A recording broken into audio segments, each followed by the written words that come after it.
RationalInvestor.com's Daily Brief. The answer to your question is learn the goddamn process, trade your trading plans, don't take too much risk on any one trade, and just let yourself get rich. All right, hello everybody. Welcome back to another exciting episode of The Rational Investor. Hopefully you can hear me clearly. I'm using a new microphone with my cell phone, actually. I'm still in another country, not back in Thailand at all. And you know, it's been quite the adventure. Hopefully you guys are doing well today. If you're here, if you're watching live, make sure to comment, say something, and we can talk about whatever you're interested in. I mean, obviously, if you are interested in any kind of specific stock name or crypto name, we always do that in the after parties. But on these shows, we go over the general market outlook to see what's going on. Yesterday, Brian did the show for me. Sorry about that. I was doing a mini poker tournament. That was interesting. So thank you, Brian, for taking over Thursday for me on short notice.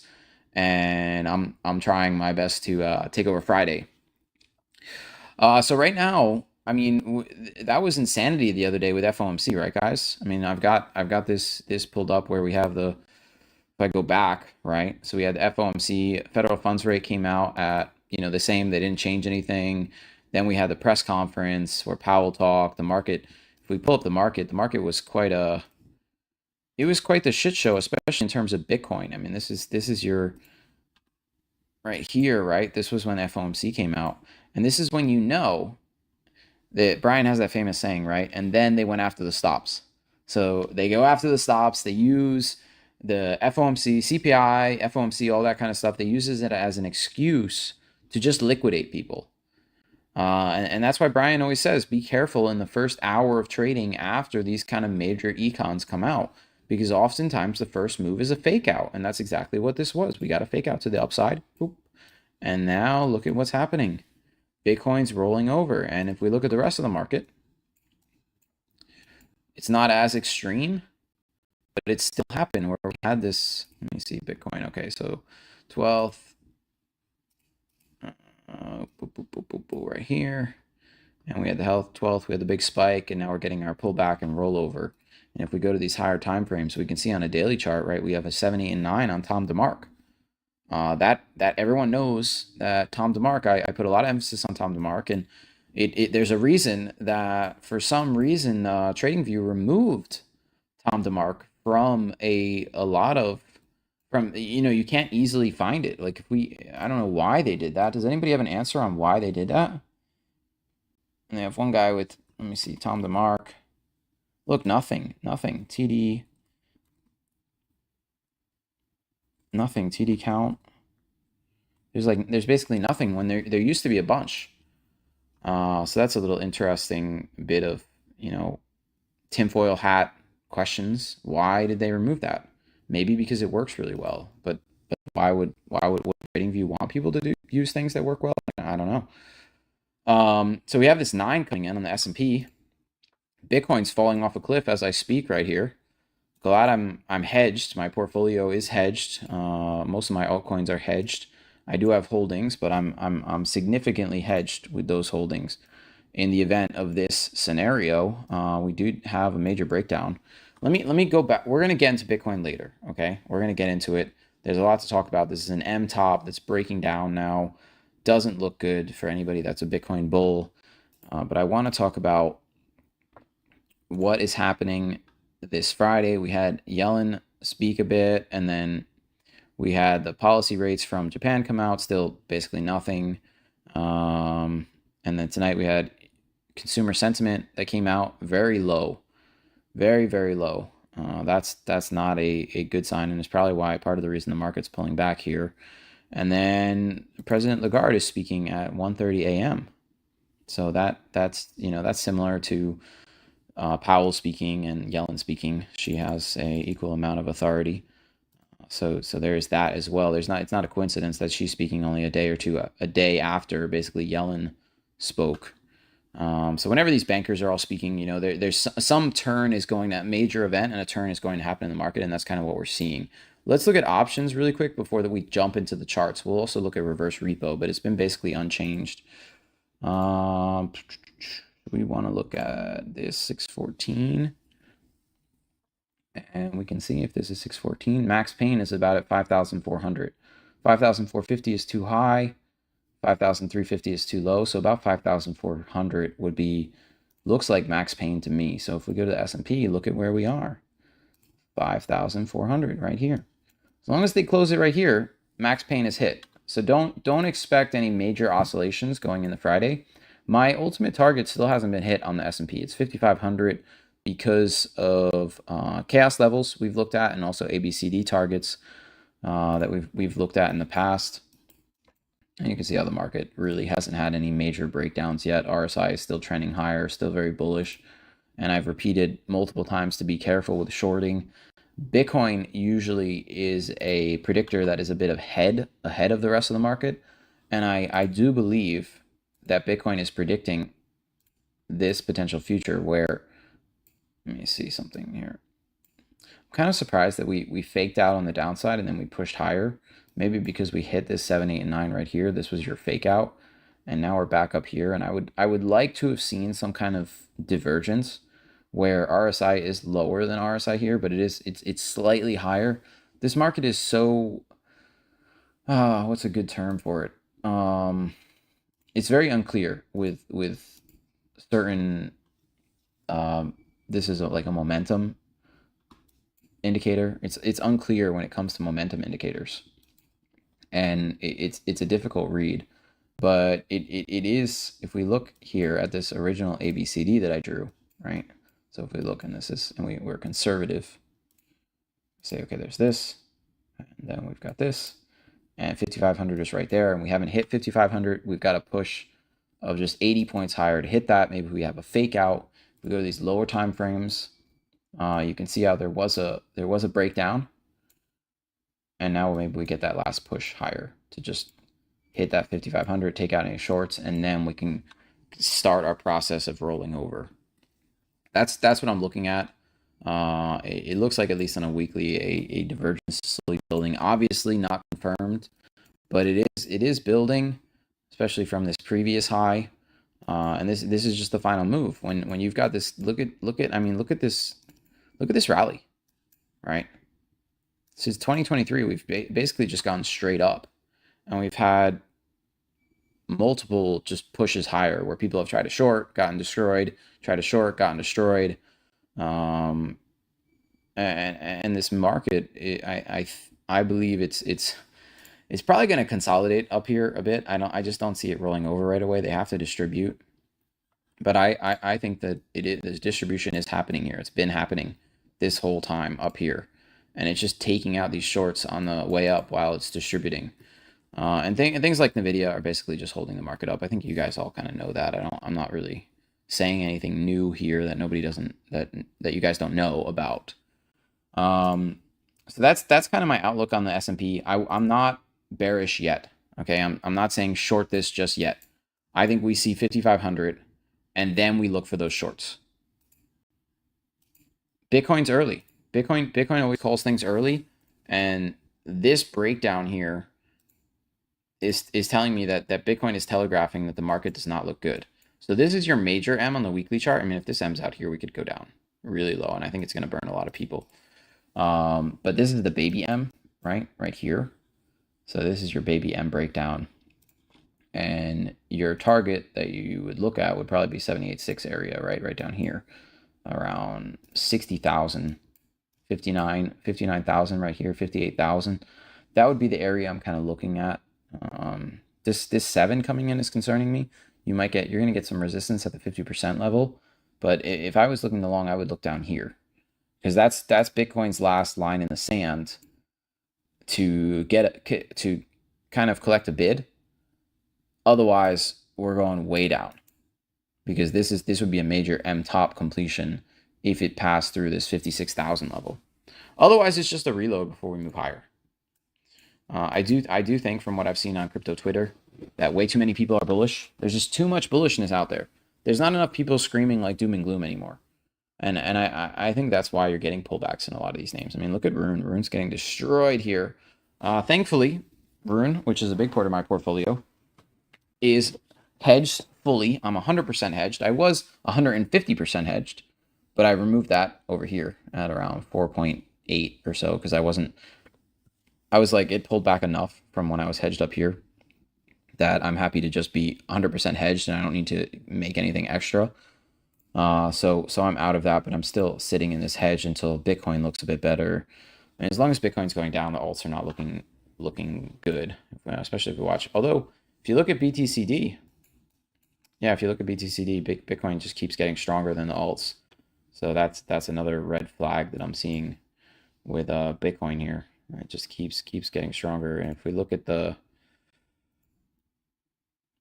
I know I'm kind of all over the place, but if we look at the W here, we're only at 1.618 and we're at 2.618 here, and we're supposed to reach all the way to 72%. I mean, if that happens, I think retail will get wrecked. I do believe that Bitcoin is owned more by institutions than retail at this point. I think institutions have bought up most of the Bitcoin, and retail has piled into things like alts because they offer a higher percent return.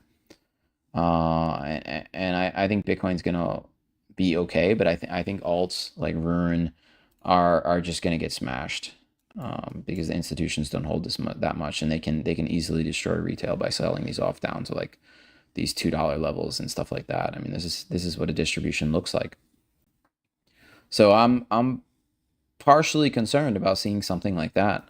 Like if you know what, I'll get into detail on these alts later. I want to look at a couple things in the stock market, a couple different stocks that I know you guys are interested in.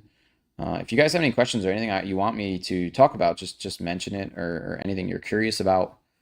I can talk about it. We've got about, I mean, I think I'm like 10 minutes into this, and then we'll take a break, and then we'll do the after party. So I've got another 20 minutes before we do the after party. So I think we'll take a look at a couple things. I want to look at, one of the things I want to look at is Tesla. So Tesla's kind of flatlining here, right? It's looking like it could turn around. And going into the summer, I think Tesla is going to be an interesting name to watch, simply because of their Optimus robot that I talked about, the AI robot that could, you know, you pay $5 an hour for a robot that can do what a lot of human workers can do, and it's, at least in the US, it'll be a lot cheaper. And if Tesla gets into that and they find that the robots work really well, I think that's going to be a massive boost to their income stream. Can you quickly explain the hedge thing? GOAT number 1 from Lucas. Look at ALB and stock market. Please review. Okay, so Gordon and Shola, I will look at, well, I'm going to ask a question later, and whoever gets it right, I will review your one name. And then everybody else will review in the after party, because I can't do all the names. Rocky, I will explain the hedge. So I have a hedge on Rune, and what that means is I hold a large amount of Rune in spot, meaning I just hold it in like a cold wallet, and then I went and shorted with a little bit of leverage.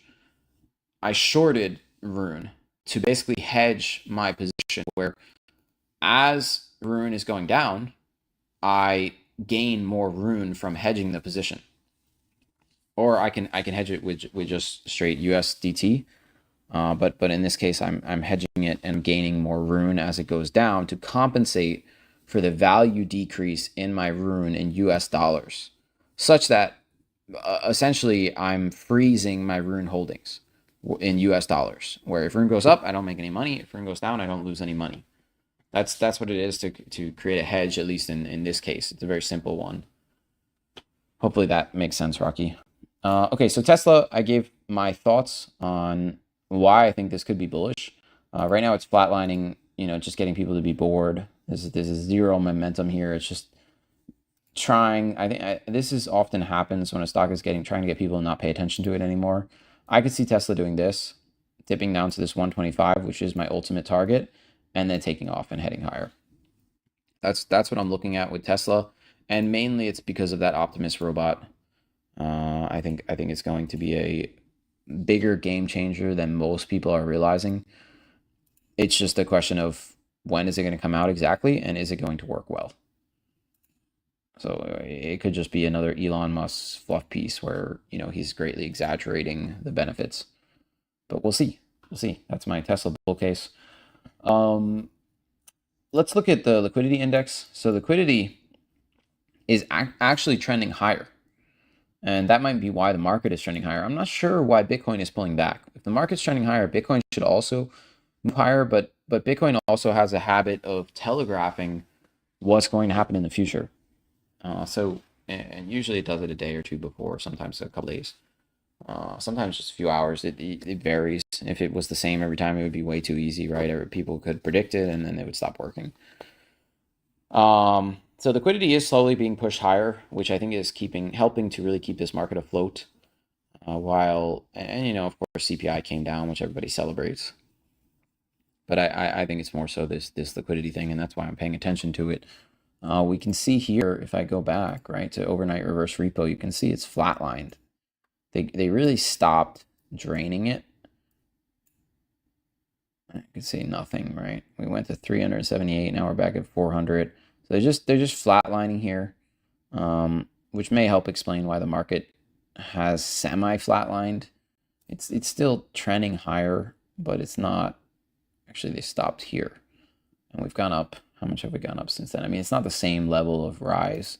It's quite a bit less if you look at it percentage-wise, but it's still trending higher, right? So about here is where they kind of stopped, and we're about 8% higher. But before, when they were going full steam, I mean, look how quickly we moved higher, right? From down here all the way up, almost 30%. Wow, we've only done 8% since then, right? So there's the big difference. It's something to pay attention to. I do think there's a correlation here. You can see how much more they pushed it higher, while again, since February, it's pretty much been the same.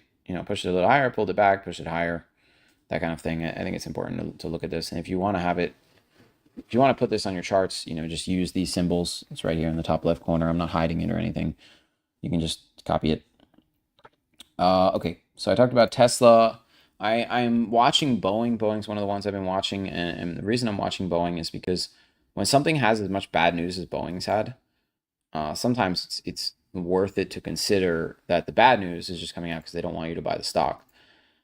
In Boeing's case, it's questionable because I intimately know Boeing, and I think that they would not survive if they didn't have a monopoly, because I've also seen things happen there that made me question a lot. There is a gap up here at 230, 240 that I could see be filled, but it just looks so, the whole thing just kind of looks, it's not that appealing. On a 2-week chart, it's not bad.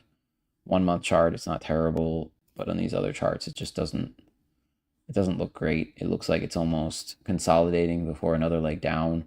Like if this was your first leg down like this, right? Then this is just a bear flag. And this is your next leg down over at 100 right here. This is what I could see happening. So yeah, not amazing here with Boeing. 78.6 would be the long level. It would take out everything from the past 2 years, and then you could consider a bounce. That's what I'm kind of looking at with Boeing. Not great for anyone who's a Boeing bull. What do I want to look at? I want to look at metals. Do you guys want to talk about metals, or do you want to talk about something like cocoa prices? Or we could look at the US dollar and see how that's doing. I guess we could let's look at the US dollar, and then whatever you guys want, we can look at next. US dollar. Look at this. I haven't looked at the US dollar in a while. Monthly chart basically flatlining, leaning bullishly. If we go to a 2-week chart, 2 weeks not bad. Weekly. Lithium. Gordon wants to look at lithium. Oh, good choice. So this was the original breakout, right? And it's been sitting here consolidating, hoping everyone forgets about it before we do what? Potentially break higher. Something like this. So this is your W, right? And you could target 108, 112. Get rid of this. Yeah, it looks good on these lower time. On a daily chart, I mean, this looks bullish. If you look at in the bottom right of my screen, why does this keep happening? Hold on. Escape. Okay, delete. delete. Okay. If you look at the bottom right of my screen, you've got weekly, daily. Weekly and daily are fully bullish, and you're bullish all the way down to the 1 hour time frame. So US dollar honestly looks good. I like it. So that's bearish for Bitcoin, obviously, and everything else. I mean, nobody's denying that Bitcoin looks like garbage here. This is a disaster, guys. I think on that note, I'm going to transition to Bitcoin. I don't think we have a lot of time. I would be concerned if I was long Bitcoin here. I mean, RSI looks like shit. The actual price structure looks terrible. I would be hunting shorts at this point. And I don't think chaos works well to the downside, but it is pointing to like 50,000 all the way down here. I think that will that will scare a lot of people. And if we quickly assume that like if Bitcoin goes down here, right? We'll be conservative and we'll say 20% decline. Alts usually decline 2 to 3x what Bitcoin does. So if in Rune's case, right, where does Rune end up if that happens? I would think 2 to 3x. So, 3x would be here, about 57, 60% loss. For anyone involved, that's gonna be devastating. I think that will destroy a lot of people. And even Alex Becker, right? I've talked about Alex Becker in our after parties and stuff like that. We've looked at a lot of these influencers' names where they keep saying, oh, the next 10x, the next 100x. I scoured the universe with my secret indicators to figure out that this coin is going to be the next 100x. You always see those stupid crypto Twitter people. They're gonna all get wrecked. And Alex Becker even said, like, if everything rolls over here, his Twitter channel is just a red pill channel, and it's nothing about crypto, and he doesn't know what he's talking about. So that was his way of kind of covering his butt, and then he can, if things roll over, he can kind of point to that in case anyone loses a lot of money and sues him. He can just say, well, this is just a red pill channel, and I was joking. 78.6 is at $3. 88.6 is at 2. 88.6 is pretty much where I think you want to buy. Right? That's the best buy area. Oh, my headphones just died. All right. Well, I took my headphones off. Now I can hear myself kind of. I prefer it with the headphones on. Let me see if I can unplug my computer and actually charge them a bit. Wait 1 second, guys. Hopefully this doesn't charge them a little. It only takes like 5 minutes to charge these for like a half an hour. Yeah, so that's what I'm seeing with Rune and Bitcoin. That's what I'm concerned about. We can go all the way down $2-3 disaster. Yeah, $2 to $3, Brian. I think kind of everything looks like that. Let's look at total 3.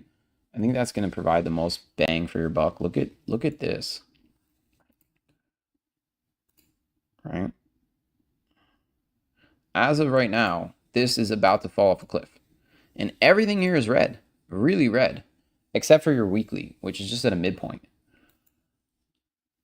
And if on average, if this can roll over, keep in mind this doesn't include Ethereum, this doesn't include Bitcoin.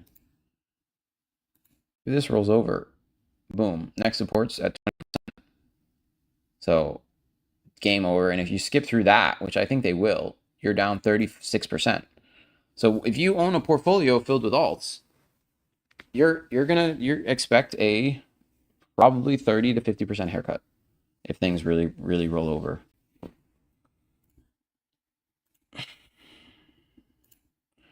Yeah, 4.669. I don't give much credence to. I mean, your 200-day moving average is here. It might provide a bit of support, and you do have an 8 coming in. So maybe this all bounces. Maybe this is just the RSI is giving me a way too much of a bearish tilt. Because if you look at this doesn't look as bad as Bitcoin does. Bitcoin looks like a disaster here. While on the total, why is this doing this? Okay, wait, sorry. On the total, sorry guys. Yeah, here, total. Total, you didn't really fully break down. But on Bitcoin, you did. Oh, geez, wait a second. Okay, do not disturb is on. If do not disturb is on, why are the things popping up? Destruction with Bitcoin, right? And the total is also rolling over. How much is that? How much of a percentage move did we get so far? Negative 2.2. So it's kind of lining up with Bitcoin. You're going to get the same. Yeah. What do you mean by BFF on Rune, JB? BFF. What is BFF? I want to talk about a lot of these names, individual names in the Afterparty. But I'm concerned that, I mean, this was supposed to be the slingshot over here back in April if you bought and you got a rally, but the rally was short-lived, and I think it was just kind of like a dead cat bounce. And now we're seeing the real breakdown. I don't see how, in what world this turns around. I mean, this was a clear divergent top on Rune. I never liked it on the weekly chart, but I kind of ignored this because it wasn't fully confirmed. Now it's more confirmed. And this was kind of just a dead cat retrace bounce. Brian's favorite fib. Oh, Brian's favorite fib. Yeah, 78.6. Yeah, I mean, it's not a bad area, right? Go to the daily. I like 88.6, get that cheaper price, but you could always buy both. You know, buy here and then also buy here. 50%, maybe you do 40%, 60%. It's up to you, really. A million ways to skin a cat, as Brian likes to say. And since Brian's here, thank you again, Brian, for doing the show last night. I really appreciate that a lot. Wow, 40 people watching. That's a lot of people. I think that's the most I've ever had, which is crazy because I'm doing this from a hotel room and not even my like normal studio. Oh, I like it, guys. Hopefully the mic is good. How is the sound? Because I'm just using my smartphone. This is my smartphone streaming some app to OBS. It's kind of cool over the Wi-Fi network. Does it sound good? Does it sound better than my normal mic? Maybe I'll just use my phone all the time. Yeah, Bitcoin's just boom, destruction. I'm going to set an alert if we get down here. All right, here we go. Maybe a lot of people are watching because Bitcoin is just dumping.